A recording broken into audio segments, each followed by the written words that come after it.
Dica 40.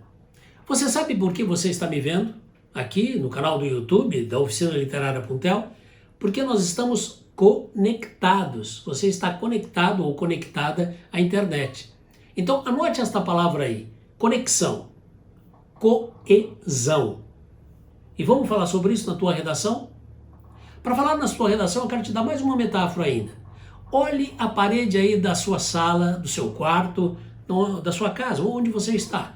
Se for um edifício, tem parede.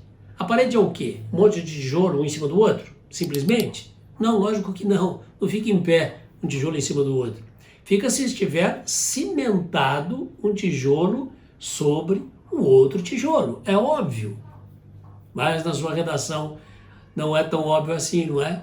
Então vamos falar sobre isso. Sobre um banho de loja dos repertórios coesivos. Como assim? Repertório coesivo, professor? Repertório é lista. Lista do quê? De elementos coesivos que a tua redação tem que ter. Os elementos coesivos são pronomes, tanto os pessoais, como os pronomes demonstrativos, ou como os pronomes possessivos. Ainda alguns advérbios. E as conjunções, sem dúvida nenhuma, entre outras possibilidades. Então vamos falar sobre isso. O repertório coesivo é a lista que amarra o quê? Amarra um período. Período é cada ponto final que você tem aí no seu parágrafo. Tem ponto final? Tem. Esse é um período. Precisa estar amarradinho com a outra, com o outro, né? E o Enem chama isso aí de coesão intraparágrafo. Intra, dentro do parágrafo. Mas também tem a coesão interparágrafo, que é entre um parágrafo e outro.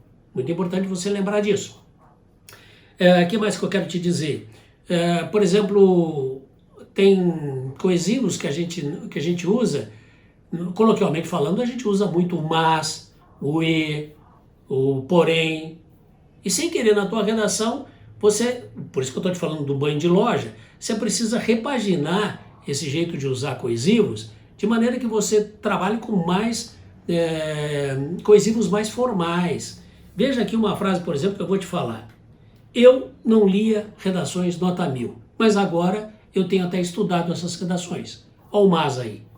Você pode traduzir, você pode usar outro no lugar do mas. Eu não lia redações nota 1000, no entanto, tenho até estudado e analisado essas redações. Olha no entanto. Então, este aí é uma relação de oposição. Mas, porém, entretanto, todavia, é a conjunção que você aprendeu lá na 7ª, na 8ª série. Entre as outras conjunções, que são centenas delas. Isso é justamente o banho de lógica que você precisa dar na tua redação. Se você ficar repetindo mas, ou porém, tua redação não ganha força. O entretanto, o todavia, né? São expressões coisas, um ademais, nesse viés. E você recheia a sua redação com este banho de loja que eu estou te propondo. Ah, professor, como é que eu faço? Dê um Google, procure lá, recursos coesivos, procure lá, conjunções. E uma coisa muito importante, não basta você decorar as conjunções, as adversativas, as condicionais, as essa, isso, aquilo, outro. Não adianta.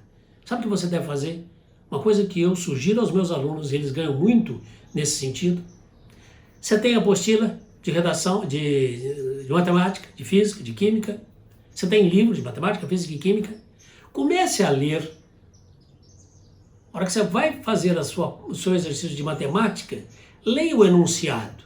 Mas leia em voz alta e de maneira a observar, saborear.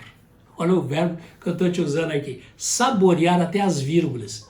Para você perceber como é que dá para você usar e observar estes recursos coesivos que você tem aí. Estas expressões coesivas. Um todavia, um ademais. Isso ajuda muito você a fazer uma redação mais banho de loja. Bora?